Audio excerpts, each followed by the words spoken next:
Je m'appelle Norma et je n'aurais jamais pensé me retrouver un jour sur le pas de la porte de mon propre fils, à mendier de l'aide. À 70 ans, avec l'arthrite qui faisait trembler mes mains et mes médicaments pour le cœur me tenant à peine debout, j'ai serré la vie d'expulsion entre mes doigts tremblants en sonnant à la porte du manoir de Marshall. La maison se dressait devant moi comme un monument à tout ce que j'avais perdu. Des colonnes géorgiennes, des jardins entretenus, une allée circulaire avec 2 voitures de luxe garées comme des sentinelles. C'était la vie que mon mari Robert avait bâtie. La vie dont notre fils jouissait maintenant alors que je risquais de tout perdre. La porte s'est ouverte et elle était là, Kingsley.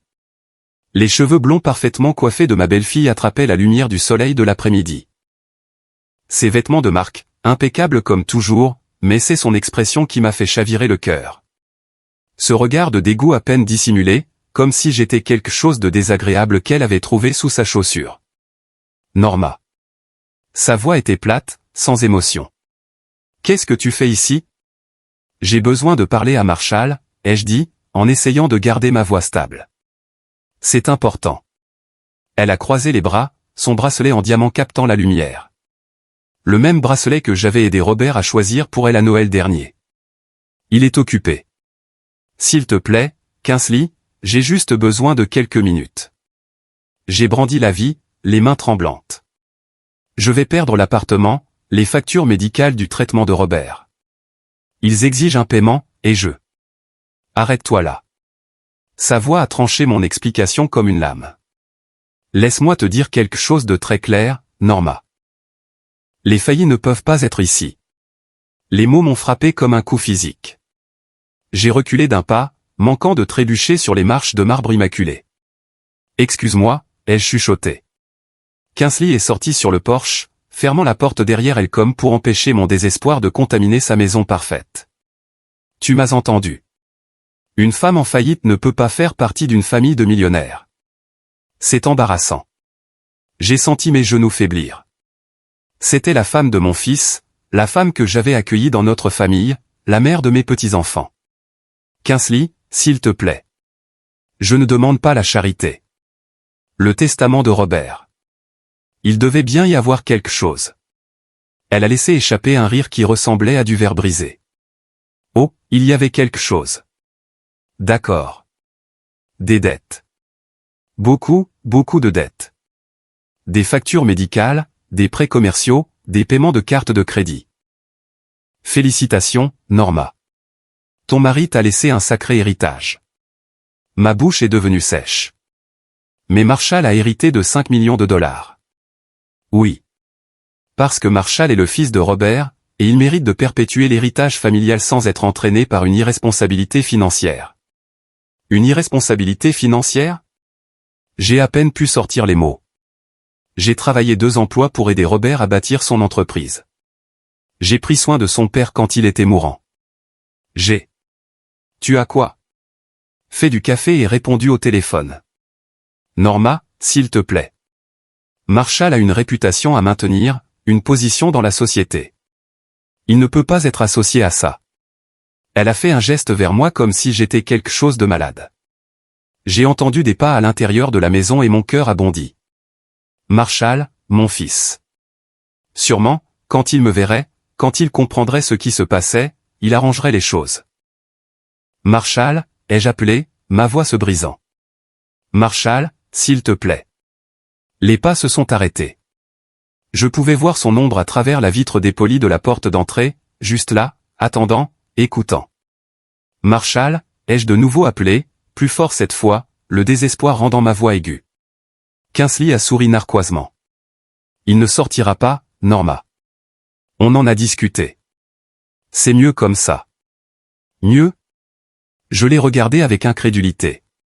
Comment est-ce mieux? Je suis sa mère.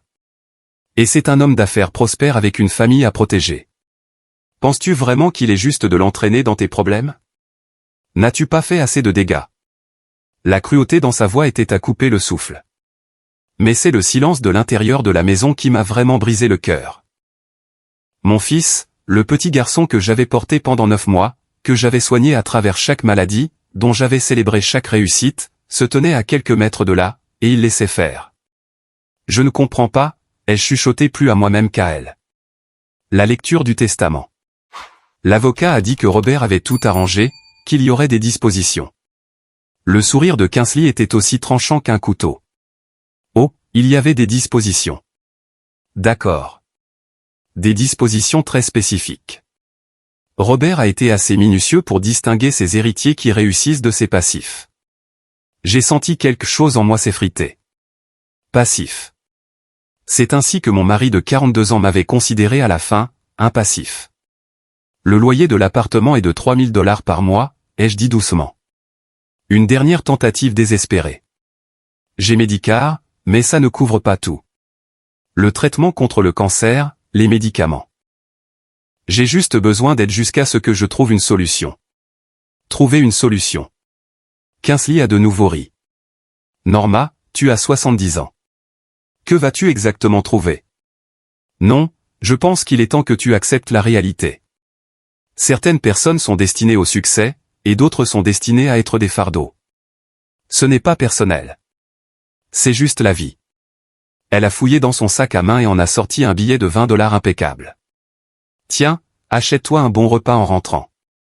Considère ça comme un cadeau d'adieu. J'ai regardé l'argent qu'elle me tendait comme si j'étais une mendiante au coin de la rue. 20 $ pour 40 ans de dévouement à cette famille, pour avoir élevé le fils qui maintenant ne voulait même pas me faire face. Pour les nuits que j'ai passées à tenir la main de Robert alors que la chimiothérapie ravageait son corps. Garde-le, ai-je dit doucement. Comme tu veux. Elle a remis le billet dans son sac à main. Mais Norma, ne reviens pas ici. Marshall a tourné la page, et il est temps que tu fasses de même. Trouve-toi un petit logement subventionné quelque part, fais-toi des amis avec les autres malheureux. Construis-toi une vie qui correspond à tes circonstances. Je me suis tourné pour partir, mes jambes instables, mon cœur battant si fort que j'ai cru qu'il pourrait lâcher là, sur leur pelouse parfaitement entretenue. Mais alors que j'atteignais le bord de l'allée, j'ai de nouveau entendu la porte d'entrée s'ouvrir. Pendant un instant, l'espoir a vacillé dans ma poitrine. Marshall, enfin. Mais c'était juste la voix de Kingsley qui lançait une dernière cruauté. Oh, et Norma, n'essaie pas de contacter les petits-enfants. Je ne veux pas qu'ils soient exposés à ce genre d'instabilité. Ce ne serait pas juste pour eux. La porte a claqué avec une finalité qui a résonné dans mes os. J'ai atteint ma vieille Honda avant que les larmes ne viennent. 42 ans de mariage, 35 ans de maternité, et c'est ainsi que ça s'est terminé. Assise dans une voiture rouillée devant le manoir de mon fils, sanglotant comme une enfant pendant que mes mains arthritiques tâtonnaient avec les clés. En partant, j'ai aperçu un mouvement à une fenêtre de l'étage. Marshall, regardant derrière les rideaux alors que sa mère disparaissait de sa vie pour toujours, du moins le pensait-il. L'avis d'expulsion est arrivé exactement 7 jours après ma visite chez Marshall. 7 jours à espérer que le téléphone sonne, que mon fils revienne à la raison et se souvienne de la mère qui avait tout sacrifié pour lui. 7 jours à vérifier ma boîte aux lettres pour un signe que Robert m'avait laissé plus que des dettes écrasantes et de l'humiliation. Au lieu de ça, j'ai reçu une lettre recommandée qui me donnait 30 jours pour quitter le seul foyer qu'il me restait. Je me suis assise à ma petite table de cuisine, le papier tremblant dans mes mains alors que je le lisais pour la 4e fois. Défaut de paiement d'un montant de 9000 $. 3 mois de loyer. J'avais vécu de ma petite pension de sécurité sociale et des maigres économies que Robert m'avait laissées. Mais entre les factures médicales qui continuaient d'arriver et le coût de base de la vie, chaque centime était déjà compté. Mon téléphone a sonné et pendant un instant, mon cœur a bondi. Peut-être. Madame Holloway, c'est Jennifer de MedBill Service. J'appelle au sujet de votre solde impayé de 14 600 $ pour les traitements d'oncologie de votre mari. J'ai fermé les yeux. Je vous l'ai déjà dit. J'attends que la succession soit réglée. Il devrait y avoir une assurance. Madame, nous avons été très patients, mais cela fait 4 mois que Monsieur Holloway est décédé. Nous devons mettre en place un plan de paiement immédiatement ou nous n'aurons d'autre choix que d'engager des poursuites. Après qu'elle ait raccroché, je suis resté assise dans le silence de mon appartement exigu, entouré de la vie que Robert et moi avions construite ensemble. 42 ans réduit à un 2 pièces en location qui sentait le restaurant indien d'en bas. La porcelaine de mariage que nous avions gardée pour les grandes occasions était dans une boîte dans le coin. J'avais dû vendre la salle à manger pour payer les médicaments de Robert. Je me suis retrouvé à penser au premier jour, quand Marshall était petit et que l'argent était rare, mais que nous étions heureux. J'avais travaillé comme réceptionniste dans l'entreprise de construction naissante de Robert pendant qu'il bâtissait sa réputation, un petit travail à la fois. Les soirs, après que Marshall se soit endormi, j'aidais Robert avec la comptabilité, préparant des factures et suivant les dépenses sur notre table de cuisine pendant qu'il planifiait le travail du lendemain. C'était de bons moments. Nous avions des rêves. Robert parlait alors de l'empire qu'il allait construire, de l'héritage qu'il laisserait à Marshall. J'écoutais et je croyais, parce que je l'aimais et parce que je pouvais voir le feu dans ses yeux quand il parlait de l'avenir.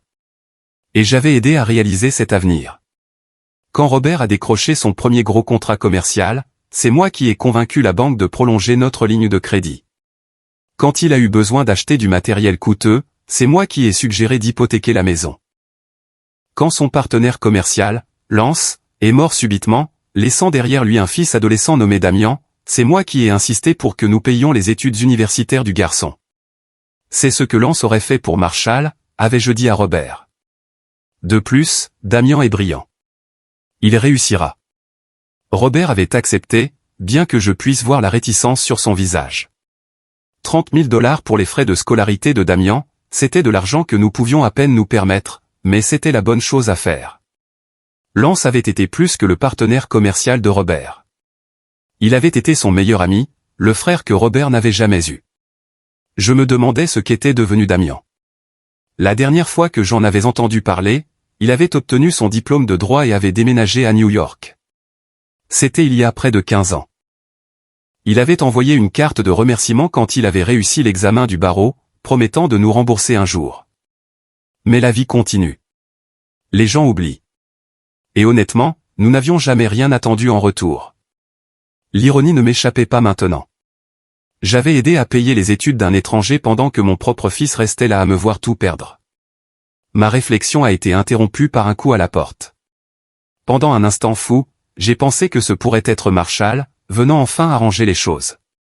Au lieu de ça, j'ai ouvert pour trouver Madame Chen, ma voisine âgée d'en face.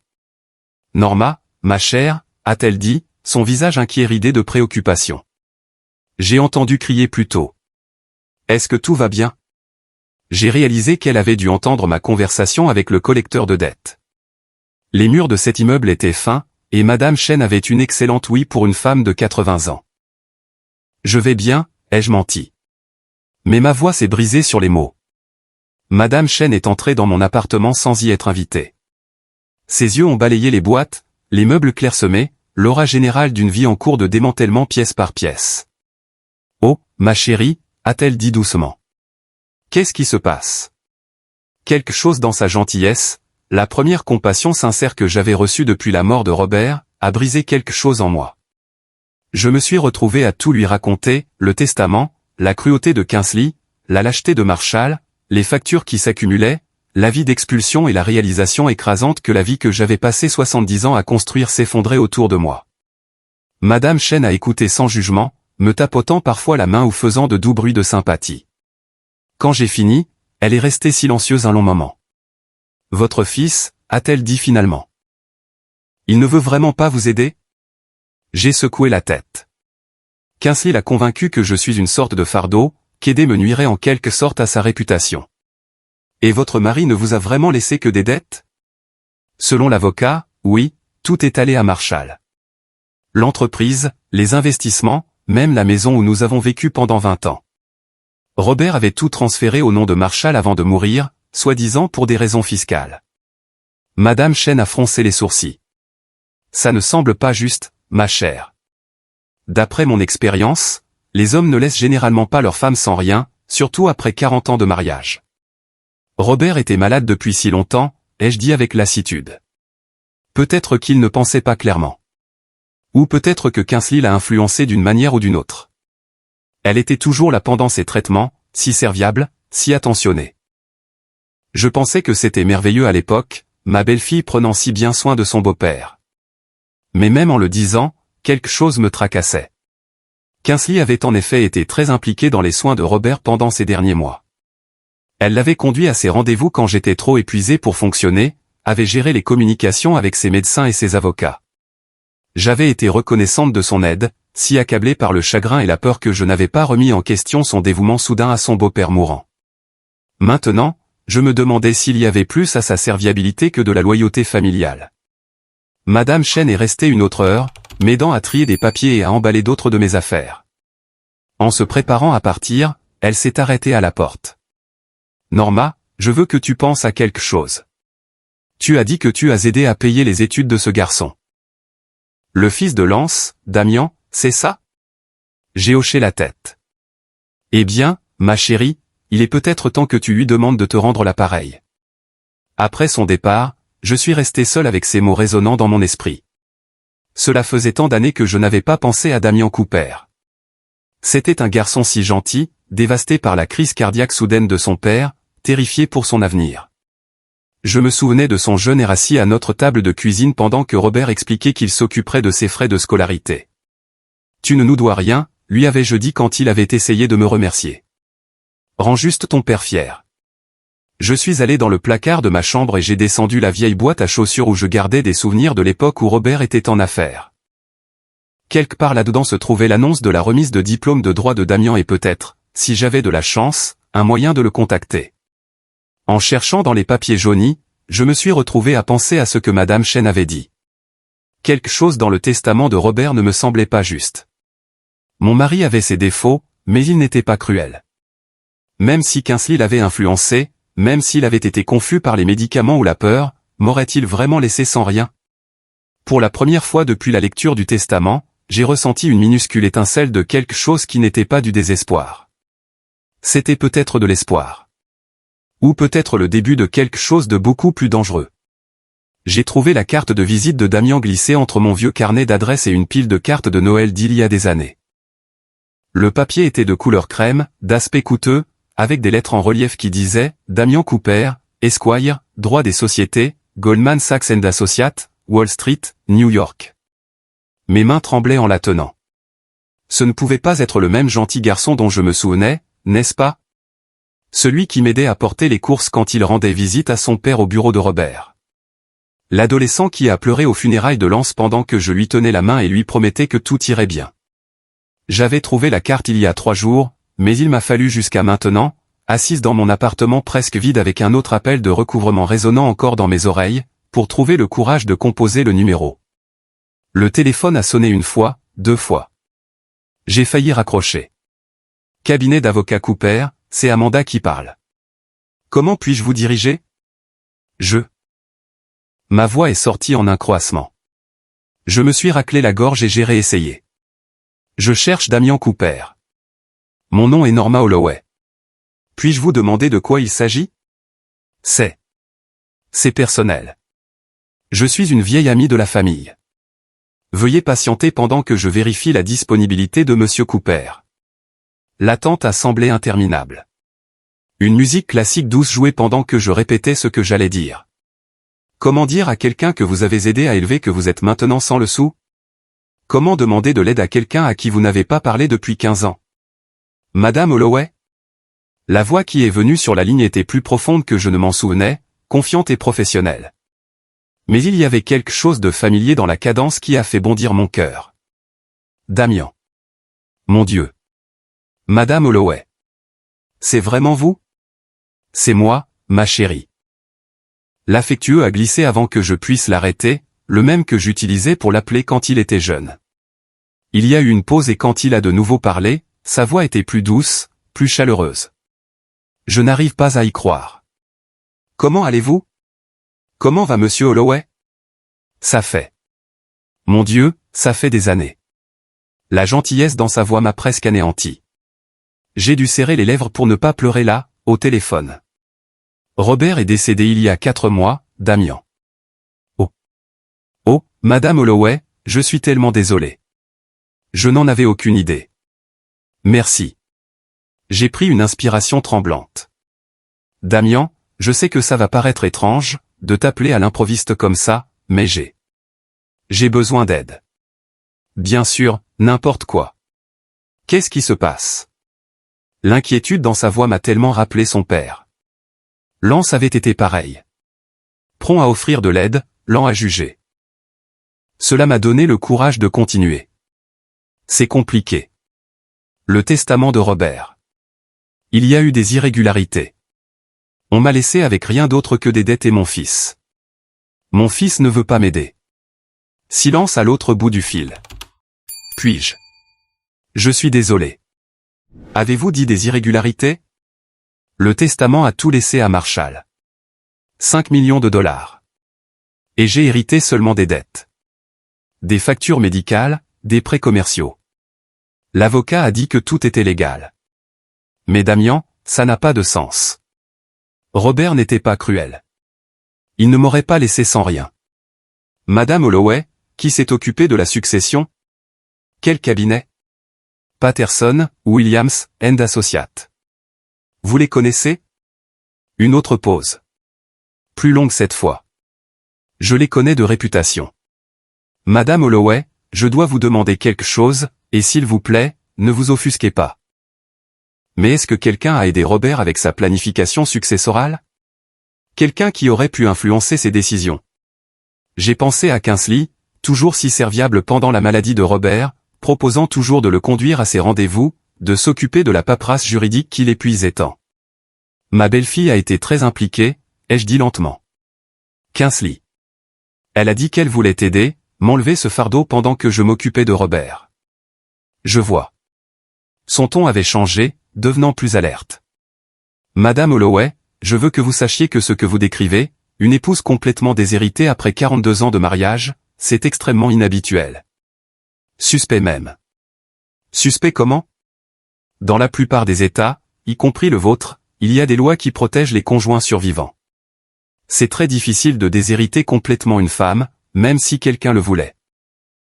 Le fait que cela se soit produit, surtout avec quelqu'un d'autre si étroitement impliqué dans le processus. Il s'est interrompu, mais je pouvais l'entendre réfléchir, traiter l'information comme l'avocat qu'il était devenu. Madame Holloway, je dois vous demander autre chose. Me faites-vous confiance? Bien sûr que oui. Alors, je veux que vous écoutiez très attentivement. Ne signez rien d'autre. N'acceptez aucun plan de paiement ou règlement. Ne prenez aucune décision concernant votre situation de logement. Pouvez-vous faire ça pour moi? Damian, je suis en train d'être expulsé. J'ai 23 jours pour trouver un autre endroit où vivre. Je comprends, mais je pense qu'il y a plus à cette histoire que ce qu'on vous a dit. Je vais passer quelques appels, faire des recherches. En attendant, je vais vous virer de l'argent pour couvrir vos dépenses immédiates. Non. Le mot est sorti plus vivement que je ne le voulais. Damian, je ne t'ai pas appelé pour de l'argent. Je ne savais pas à qui d'autre parler. Madame Holloway. Sa voix était douce mais ferme. Vous souvenez-vous de ce que vous m'avez dit quand j'ai essayé de vous remercier d'avoir payé mes études? J'ai essuyé mes yeux en me souvenant. J'ai dit que vous ne nous deviez rien. C'est exact. Et vous savez ce que vous avez dit après ça? J'ai souri malgré moi. J'ai dit de rendre ton père fier. Eh bien, je l'ai fait.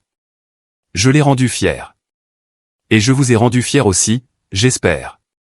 Je suis devenu exactement le genre d'avocat qui aide les gens quand ils sont exploités. Alors, s'il vous plaît, laissez-moi vous aider maintenant. Non pas parce que je vous dois quelque chose, parce que je vous aime. Vous avez été plus une mère pour moi pendant ces années que n'importe qui d'autre. Les larmes sont venues alors, chaudes et irrépressibles. Pour la première fois depuis la mort de Robert, quelqu'un me traitait comme si je comptais, comme si je méritais de l'aide, comme si je valais quelque chose. Damian, ai-je réussi à dire entre mes sanglots. Il y a autre chose à propos du testament. L'avocat, Monsieur Patterson. Il semblait nerveux. Il n'arrêtait pas de regarder ma belle-fille pendant la lecture, comme s'il attendait son approbation ou quelque chose du genre. Intéressant. Je pouvais entendre des papiers se froisser à son bout du fil. Madame Holloway, j'aurais besoin que vous rassembliez tous les documents que vous avez liés à la mort de Robert et à la succession. Dossiers médicaux, documents juridiques, tout ce que Kingsley aurait pu signer au nom de Robert. Pouvez-vous le faire? Oui. Bien. J'aurai également besoin des dates exactes de la signature du testament de Robert et de toute modification. Si Kingsley était aussi impliqué que vous le dites, il devrait y avoir une trace écrite. Damian, à quoi penses-tu? Je pense que peut-être votre mari ne vous a pas trahi après tout. Je pense que quelqu'un d'autre l'a fait. La possibilité m'a frappé comme de l'électricité. Serait-ce vrai? Robert aurait-il pu être manipulé, contraint d'une manière ou d'une autre de signer des documents qui allaient à l'encontre de ses véritables volontés? Cela semblait impossible, mais l'abandon de Marshall aussi. Madame Holloway, j'ai besoin que vous fassiez une dernière chose pour moi. J'ai besoin que vous restiez forte. Pouvez-vous le faire? J'essaierai. Non, pas essayer. Faire. Parce que si j'ai raison à ce sujet, si quelqu'un a manipulé un homme mourant et a volé votre héritage, alors nous allons nous assurer qu'il le paie. Tous. Il y avait quelque chose dans sa voix que je n'avais jamais entendu auparavant, une pointe d'acier qui me rappelait que le gentil garçon dont je me souvenais était devenu un homme qui commandait le respect dans les salles d'audience à travers le pays. Damian, à quel point as-tu réussi? Il a ri et pendant un instant, j'ai entendu le garçon que je connaissais. Disons simplement que l'éducation universitaire que vous et Monsieur Holloway avez fournie m'a donné des opportunités dont je n'avais jamais rêvé. J'ai bien réussi, Madame Holloway. Très bien. Bien. Lance serait fière. Je l'espère. Et Madame Holloway, je veux que vous sachiez que tout va changer maintenant. Vous m'avez appelé au moment exact où il le fallait, car j'attends depuis des années une chance de vous rendre ce que vous avez fait pour moi. Maintenant, je l'ai. Après que nous ayons raccroché, je suis restée assise dans mon appartement vide, ressentant quelque chose que je n'avais pas ressenti depuis des mois. De l'espoir. Un espoir réel et tangible. Que peut-être ce cauchemar n'était pas terminé. Que peut-être il y avait encore de la justice dans le monde. 2 heures plus tard, mon téléphone a sonné. C'était ma banque qui m'informait qu'un dépôt de 50 000 $ avait été effectué sur mon compte. Pour la première fois depuis la mort de Robert, j'ai souri. 3 semaines plus tard, j'étais assise en face de Damian dans son bureau de Manhattan, et je pouvais à peine croire l'homme qu'il était devenu. Fini le garçon incertain qui m'aidait autrefois avec les courses. À sa place se trouvait un avocat confiant, impeccablement vêtu, dont le bureau d'angle donnait sur Wall Street. Le garçon que j'avais aidé à élever était devenu quelqu'un qui commandait clairement à la fois le respect et d'importantes ressources. Mais quand il m'a souri, je pouvais encore voir des traces de l'adolescent qui m'appelait autrefois « Maman numéro 2 », quand il pensait que personne n'écoutait. « Madame Holloway », a-t-il dit en posant un épais dossier de documents. « J'ai de bonnes et de mauvaises nouvelles. Laquelle voulez-vous en premier ? » La mauvaise. Je m'y suis habitué. Son expression est devenue sérieuse. La mauvaise nouvelle, c'est que ce qui vous est arrivé n'était certainement pas un accident. C'était une fraude soigneusement orchestrée. Votre belle-fille, en collaboration avec l'avocat qui s'est occupé de la succession de Robert, a manipulé un homme mourant pour lui faire signer des documents qui violaient à la fois ses volontés initiales et la loi de l'État. Les mots m'ont frappé comme un coup physique, même si je m'en doutais. Et la bonne nouvelle? Damian a souri. Et il y avait quelque chose de prédateur là-dedans. La bonne nouvelle, c'est qu'ils ont été incroyablement négligents. Ils ont laissé une trace écrite qu'un étudiant en droit de première année pourrait suivre. Nous. Il a ouvert le dossier et a étalé des documents sur son bureau en acajou. Laissez-moi vous expliquer ce qui s'est réellement passé pendant les derniers mois de votre mari. Je me suis penché en avant, le cœur battant. Premièrement, le testament original de Robert, déposé 18 mois avant sa mort. Il a montré un document couvert de jargon juridique. Dans cette version, vous héritez de 60% de ses actifs. Marshall hérite de 35% et 5% vont à diverses œuvres de bienfaisance. Une planification successorale standard est censée pour un homme qui aimait sa femme. Alors, que s'est-il passé? Alors Robert est tombé malade et Kingsley est intervenu pour l'aider. Le ton de Damian a clairement montré ce qu'il pensait de son aide. 3 mois avant la mort de Robert, elle l'a convaincu que ses affaires étaient trop compliquées pour que vous les gériez. Pendant que vous vous occupiez de lui, elle a proposé de prendre en charge les communications avec son avocat. Il a sorti un autre document. C'est une procuration signée par Robert, donnant à Kingsley le droit de gérer ses affaires juridiques. Parfaitement légal, et en surface, cela ressemble à l'action d'une belle-fille attentionnée. Mais regardez la date. Il a montré la ligne de signature. C'était signé le 15 février. Vous souvenez-vous de ce qui s'est passé ce jour-là?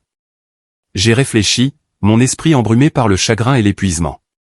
15 février, c'était le jour où Robert a eu son pire épisode avec les analgésiques. Il était complètement ailleurs, à peine conscient. Exactement. J'ai récupéré ses dossiers médicaux. Selon son oncologue, Robert était sous perfusion de morphine ce jour-là pour la gestion de la douleur. Il n'était pas en état de comprendre des documents juridiques complexes, et encore moins de les signer. La prise de conscience m'a retourné l'estomac. Elle a profité de lui alors qu'il était drogué. Ça empire. Damien a sorti d'autres papiers. 2 semaines plus tard, avec sa nouvelle procuration, Kingsley a rencontré l'avocat de Robert, sans vous, pour mettre à jour son plan successoral. Elle a prétendu que Robert s'inquiétait des implications fiscales et voulait tout restructurer. Quel genre de restructuration? Le genre qui vous a laissé sans rien. La voix de Damien était glaciale. Elle a convaincu Patterson, c'est l'avocat, que Robert voulait protéger son héritage commercial en transférant tout directement à Marshall. Elle a dit que vous aviez accepté, que vous préfériez un arrangement simple sans le fardeau de la gestion d'actifs complexes. Je l'ai regardé, incrédule. Je n'ai jamais rien dit de tel, je sais, parce que j'ai la vraie documentation. Il a sorti un autre dossier, celui-ci marqué du logo d'un autre cabinet d'avocats. Madame Holloway. Est-ce que Robert vous a déjà parlé de mettre à jour son testament? Non. Il a toujours dit que le testament original était très bien. Qu'il me faisait confiance pour prendre de bonnes décisions concernant l'héritage de Marshall le moment venu. C'est ce que je pensais. Parce que 3 jours avant que Kingsley n'obtienne sa procuration, Robert a rencontré en privé un autre avocat, quelqu'un dont Kingsley ne savait rien. Mon cœur a commencé à battre la chamade. Que veux-tu dire? Je veux dire que votre mari soupçonnait que quelque chose n'allait pas. Il a contacté un vieil ami à moi, Daniel Morrison, qui se spécialise dans la protection des actifs contre la manipulation familiale. Robert voulait créer ce qu'on appelle un testament de sécurité, un document de secours qui annulerait toute modification apportée à sa succession si ces modifications étaient faites dans des circonstances douteuses. Damien a ouvert le dossier et en a sorti un document que je n'avais jamais vu auparavant. Madame Holloway, voici le véritable dernier testament de votre mari. Celui qu'il a signé alors qu'il était pleinement compétent, sans aucune influence extérieure. J'ai pris les papiers avec des mains tremblantes. Le langage juridique était complexe, mais les chiffres en bas étaient assez clairs. Selon ce testament, je devais hériter de 4 millions de dollars. Marshall recevrait 1,5 million, et le reste des actifs serait placé en fiducie pour mes petits-enfants. Je ne comprends pas, ai-je chuchoté. S'il existe, pourquoi n'a-t-il pas été lu à la place de l'autre? Parce que Robert est mort avant de pouvoir le déposer auprès du tribunal ou d'en informer son avocat d'origine. Les seules copies se trouvaient chez Daniel Morrison, qui n'avait aucune idée que Robert était décédé jusqu'à ce que je le contacte la semaine dernière. J'étais étourdi. Pendant tout ce temps, j'avais pleuré non seulement la mort de mon mari, mais aussi sa trahison, la croyance écrasante que l'homme que j'ai aimé pendant 42 ans m'avait abandonné dans son dernier acte. Ça veut dire que Robert ne vous a jamais trahi. Ça veut dire qu'il essayait de vous protéger exactement de ce qui a fini par arriver. Les larmes sont venues alors, un mélange de soulagement et de rage si intense que j'ai cru que j'allais être malade. Alors, qu'est-ce qu'on fait maintenant? Le sourire de Damien était aussi tranchant qu'une lame. Maintenant, on prouve que le testament que Kingsley et Patterson ont utilisé a été obtenu par fraude. On montre que Robert n'avait pas la capacité mentale de signer une procuration le 15 février. On démontre que toute la procédure de succession était basée sur des documents falsifiés ou obtenus illégalement. Et puis on reprend ce qui vous a été volé. Tout, plus des dommages et intérêts pour ce que vous avez subi. J'ai pensé aux mois de pauvreté, aux avis d'expulsion, à l'humiliation de mendier de l'aide à mon propre fils. Et Marshall? Il ne savait pas, n'est-ce pas? L'expression de Damien s'est légèrement adoucie. D'après mon enquête, je ne pense pas que Marshall ait été activement impliqué dans la fraude, mais il en a profité, et il a choisi de vous abandonner quand vous aviez besoin d'aide. Il devra faire face aux conséquences des deux. Et Kingsley. Kingsley a orchestré le vol de 4 millions de dollars à une veuve vulnérable. Dans certains États, ce n'est pas seulement de la fraude, c'est de la maltraitance des personnes âgées. Elle pourrait faire face à des accusations criminelles. La pensée de ma belle-fille menottée aurait dû me donner de la satisfaction. Mais au lieu de ça, je me sentais juste fatigué. Fatigué, en colère, et prête pour la justice. Damien, il y a autre chose que je dois te dire à propos de la maison de Marshall. Quoi à ce sujet? C'était la mienne et celle de Robert. On y a vécu pendant 20 ans, on y a élevé Marshall. Mais Robert a transféré l'acte de propriété à Marshall environ un an avant de mourir, soi-disant pour des raisons fiscales. Les sourcils de Damian se sont haussés. Quand exactement? Novembre dernier. Kingsley a dit que ça permettrait d'économiser sur les impôts de succession. Madame Holloway, savez-vous ce que valait votre maison? Robert a toujours dit qu'elle valait environ 800 000 $. Essayez 1,2 million. Et le transfert n'était pas une question de taxes. Il s'agissait de vous cacher des actifs. Damian a pris des notes sur un bloc-notes juridique. Ça ne fait que s'améliorer. Mieux pour notre dossier. Chaque actif qu'ils ont déplacé, chaque document qu'ils ont falsifié, chaque mensonge qu'ils ont dit, tout est une preuve. Madame Holloway, quand on en aura fini avec ça, vous n'allez pas seulement récupérer votre héritage. Vous allez obtenir justice. Il s'est penché en arrière dans son fauteuil en cuir, m'étudiant attentivement.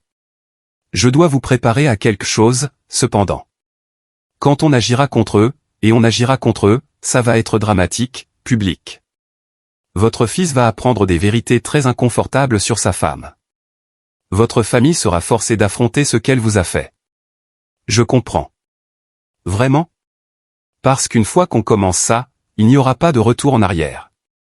Marshall pourrait ne jamais vous pardonner d'avoir détruit son mariage, même si Kingsley le mérite. J'ai pensé à mon fils, debout silencieusement derrière sa porte d'entrée pendant que sa femme m'humiliait sur son perron. Aux petits-enfants que l'on m'avait interdit de voir. Aux mois de lutte pour survivre pendant qu'ils jouissaient de la richesse volée à moi. Damian, ai-je dit doucement. Marshall a cessé d'être mon fils le jour où il a laissé Kingsley me jeter comme un déchet. Quelle que soit la relation qu'il nous restait, elle l'a déjà détruite. Alors on va s'assurer que tout le monde sache exactement quel genre de personnes ils sont vraiment. En quittant le bureau de Damian ce jour-là, j'ai ressenti quelque chose que je n'avais pas ressenti depuis des années. Du pouvoir. Un vrai pouvoir. Le genre qui vient du fait d'avoir la vérité, la justice et des ressources considérables de son côté. Kingsley se croyait si maligne, manipulant un homme mourant et se débarrassant de sa veuve. Marshall se croyait en sécurité dans son manoir, jouissant de la richesse volée pendant que sa mère luttait pour survivre. Il n'avait aucune idée de ce qui les attendait. Les 18 voitures noires sont arrivées à 15 heures précises un mardi après-midi, formant un convoi parfait qui s'étendait de l'allée circulaire de Marshall jusqu'à la rue. J'ai regardé depuis le siège passager de la Mercedes de Damian alors que les voisins sortaient de leur maison, attirés par le spectacle d'une telle puissance automobile descendant sur leur quartier exclusif. « Êtes-vous prête pour ça, Madame Holloway ?» a demandé Damian en ajustant sa cravate dans le rétroviseur. Derrière nous, je pouvais voir son équipe d'associés et d'enquêteurs sortir de leur véhicule, chacun transportant des mallettes et des dossiers qui contenaient des mois de preuves soigneusement rassemblés. Je suis prête pour ça depuis le jour où Kingsley m'a claqué la porte au nez, ai-je dit, surprise par la stabilité de ma propre voix. La porte d'entrée de la maison s'est ouverte avant même que nous l'atteignions. Marshall est apparu le premier, son visage pâle et confus en contemplant le convoi. Derrière lui, Kingsley s'est avancé, ses cheveux parfaitement coiffés légèrement en désordre, son sang-froid habituel se fissurant alors qu'elle me reconnaissait marchant sur le chemin qu'elle m'avait interdit de franchir. « Qu'est-ce que c'est que ça ?» a-t-elle exigé, mais je pouvais entendre la peur sous sa bravade. Damian s'est avancé, sa présence commandant une attention immédiate. À 42 ans, il avait le genre d'autorité qui vient d'années à gagner des affaires que d'autres jugeaient impossibles. Madame Kingsley Holloway. Je suis Damian Cooper, avocat de Madame Norma Holloway. Nous devons discuter de certaines irrégularités concernant la succession de Robert Holloway. Je ne sais pas de quoi vous parlez, a dit Kingsley, mais ses yeux filaient nerveusement entre Damian et la petite armée de professionnels du droit qui se déployait sur sa pelouse. Je pense que si. Damian a ouvert sa mallette et en a sorti une épaisse pile de documents. Discuterons-nous de cela ici, devant vos voisins, ou préférez-vous le faire à l'intérieur? Marshall a finalement retrouvé sa voix. Maman. Ses yeux ont croisé les miens pour la première fois depuis des mois. Qu'est-ce qui se passe? Ce qui se passe, ai-je dit, ma voix portant clairement dans l'air de l'après-midi, c'est que votre femme a volé mon héritage, a manipulé votre père mourant, et m'a laissé lutter avec rien pendant que vous jouissiez tous les deux d'argent qui m'appartenait de droit. La couleur a quitté le visage de Marshall. C'est impossible. Le testament de papa. Le testament de votre père a été falsifié, a interrompu doucement Damian. Ou plutôt, La procuration utilisée pour le modifier a été obtenue par fraude. Madame Kingsley Holloway a convaincu votre père de signer des documents juridiques alors qu'il était lourdement médicamenté et incapable de comprendre ce à quoi il consentait. C'est un mensonge. La voix de Kingsley était montée jusqu'à un quasi-cri. Robert voulait que tout aille à Marshall. Il me l'a dit lui-même. Vraiment? Damien a sorti un autre document. Parce que ceci est un enregistrement de votre conversation avec James Patterson, l'avocat de la succession, faite le 3 mars de l'année dernière.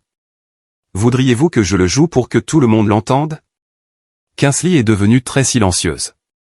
Je ne sais pas ce que vous pensez avoir. J'ai votre aveu que Robert était confus au sujet de ses décisions de succession.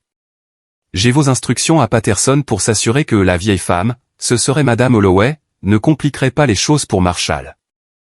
J'ai votre déclaration explicite que le testament original de Robert devait être mis à jour pour refléter les réalités actuelles. Marshall avait l'air de vouloir être malade. Kingsley, de quoi parle-t-il?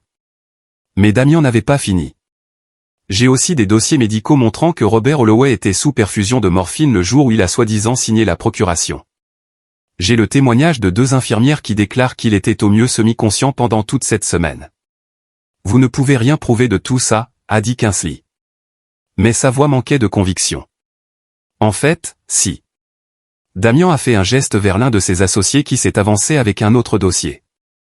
J'ai le véritable dernier testament de Robert, signé 3 jours avant votre procuration frauduleuse, attesté par 2 avocats et notariés.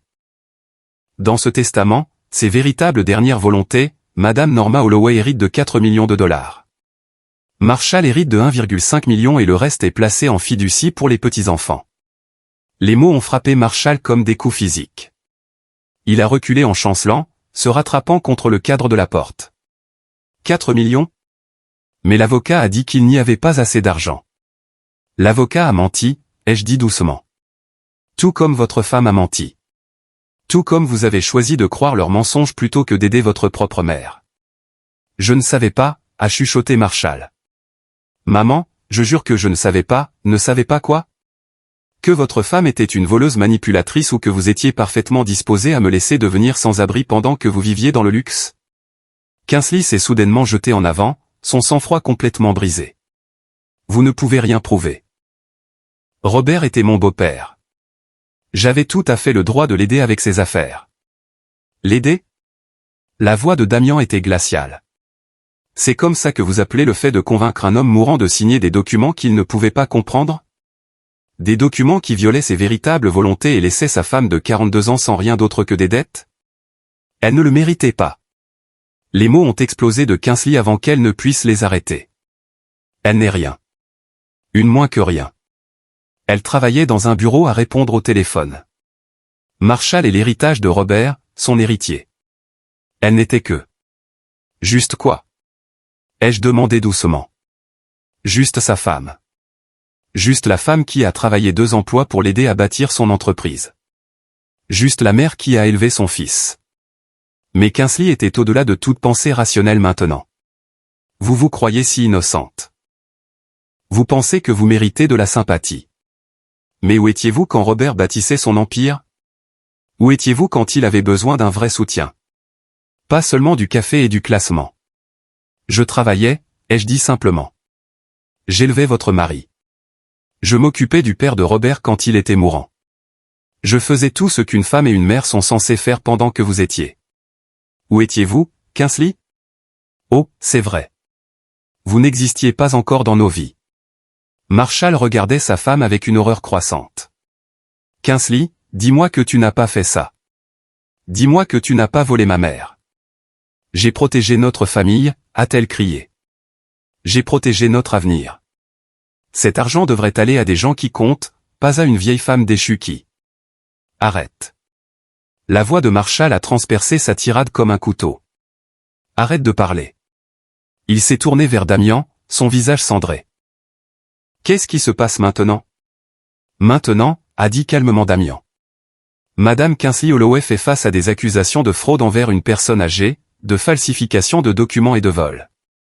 Le testament frauduleux est annulé et l'héritage légitime de Madame Norma Holloway est restauré. De plus, elle demandera des dommages et intérêts pour les souffrances qu'elle a endurées à cause de cette fraude. Combien? La voix de Marshall était à peine audible. L'héritage lui-même est de 4 millions de dollars.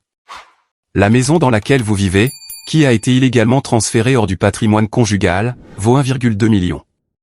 Les dommages et intérêts pour préjudice moral. Damian a fait une pause, consultant ses notes. Eh bien, disons simplement que les actions de votre femme ont été très coûteuses. Kingsley a regardé autour d'elle désespérément, comme si elle cherchait une issue de secours. Mais elle était entourée d'avocats, d'enquêteurs et de voisins qui avaient entendu chaque mot de sa confession. Ce n'est pas fini, a-t-elle dit finalement, sa voix tremblant de rage.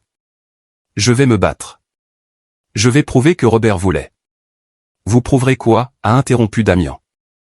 Que vous avez convaincu un homme mourant drogué de signer des documents qui ont trahi sa femme. Que vous l'avez manipulé alors qu'il était vulnérable? Que vous avez volé une veuve et l'avez laissée sans abri? Il a sorti un dernier document. Parce que ceci est une ordonnance restrictive vous empêchant de disposer de tout actif ou de quitter l'État pendant que cette affaire est en cours. Vos comptes bancaires sont gelés depuis ce matin. Le sang a quitté le visage de Kingsley. Vous ne pouvez pas faire ça. Je l'ai déjà fait.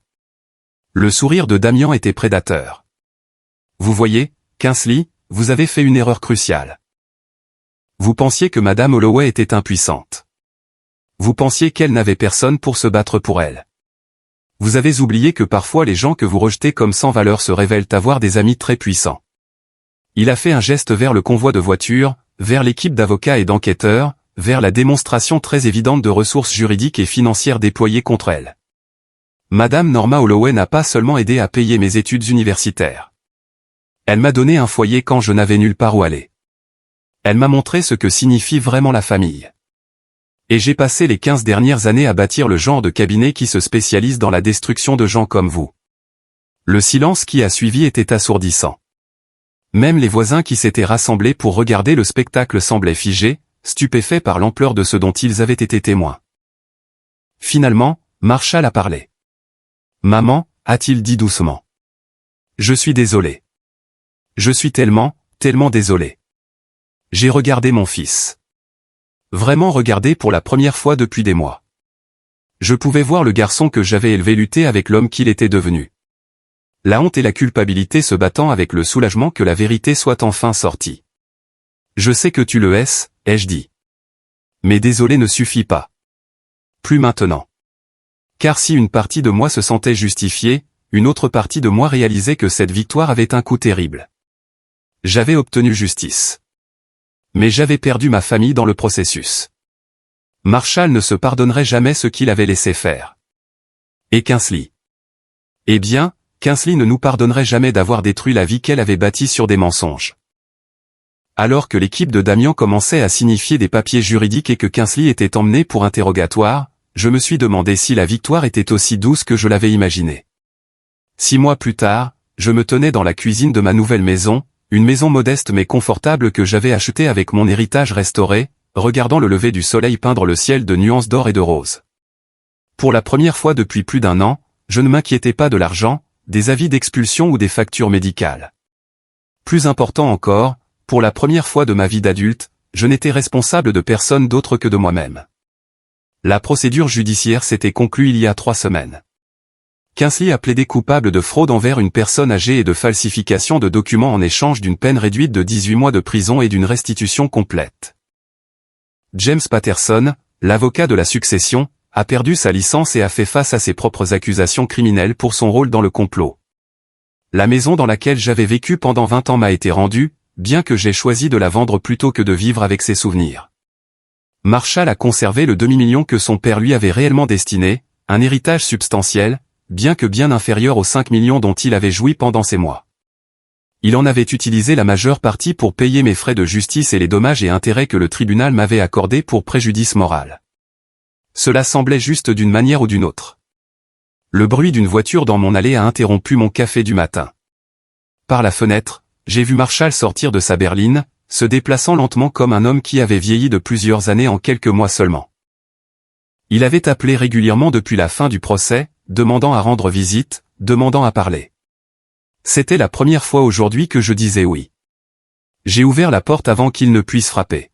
« Salut, maman » a-t-il dit doucement. « Merci d'avoir accepté de me voir. » Il avait l'air plus âgé, plus mince. Le stress de la procédure de divorce, Kingsley avait essayé de prendre la moitié de ses actifs restants avant de fuir chez sa mère en Arizona, avait laissé des traces. Mais il y avait quelque chose de différent dans ses yeux. Quelque chose qui me rappelait le garçon qu'il était avant que Kingsley ne le façonne en quelqu'un que je ne reconnaissais pas. « Entre » ai-je dit en m'écartant. Le café est frais. Nous nous sommes assis à la table de ma cuisine dans un silence inconfortable pendant plusieurs minutes. Marshall fixait sa tasse comme si elle pouvait fournir des réponses à des questions qu'il ne savait pas comment poser. « La maison a l'air bien » a-t-il dit finalement. « Paisible. » Elle l'est. J'ai étudié son visage, cherchant des signes de l'homme qui avait laissé sa femme humiliée, qui était resté silencieux pendant que je mendiais de l'aide. « Comment vont les enfants ?» Son visage s'est légèrement effondré. Ils sont confus. Ils ne comprennent pas pourquoi maman a dû partir, pourquoi nous avons dû déménager de la grande maison. Emma n'arrête pas de demander quand elle pourra revoir grand-mère Norma. La mention de ma petite fille, la petite fille que l'on m'avait interdit de voir pendant tant de mois, a envoyé une vive douleur dans ma poitrine, mais j'ai gardé mon expression neutre. « Et comment gères-tu ça ?» Je leur dis la vérité, en des termes qu'ils peuvent comprendre. Que maman a fait de très mauvais choix et a blessé des gens qu'elle aurait dû protéger. Que les actions ont des conséquences. Il m'a regardé, les yeux rougis. Je leur parle de ma mère, que j'aurais dû protéger mais que je n'ai pas fait. Marshall. Non, s'il te plaît, laisse-moi dire ça. Il a posé sa tasse de café avec des mains tremblantes. Je vais en thérapie, j'essaie de comprendre comment je suis devenu le genre d'homme qui pouvait abandonner sa propre mère. J'essaie de comprendre quand j'ai cessé d'être ton fils et commencé à être la marionnette de Kingsley. J'ai attendu, ne disant rien. Le thérapeute dit que c'était progressif, que Kingsley m'a isolé de toi systématiquement, m'a convaincu que tes valeurs étaient démodées, que tes attentes étaient déraisonnables. Elle m'a fait croire que les gens qui réussissent, les gens comme nous, avaient des obligations différentes des familles ordinaires. Et tu l'as cru. Je voulais la croire. L'aveu est sorti comme une confession. Parce que c'était plus facile que d'admettre que je devenais quelqu'un que papa ne reconnaîtrait pas, quelqu'un que tu n'as pas élevé. Il a fouillé dans sa veste et en a sorti une enveloppe.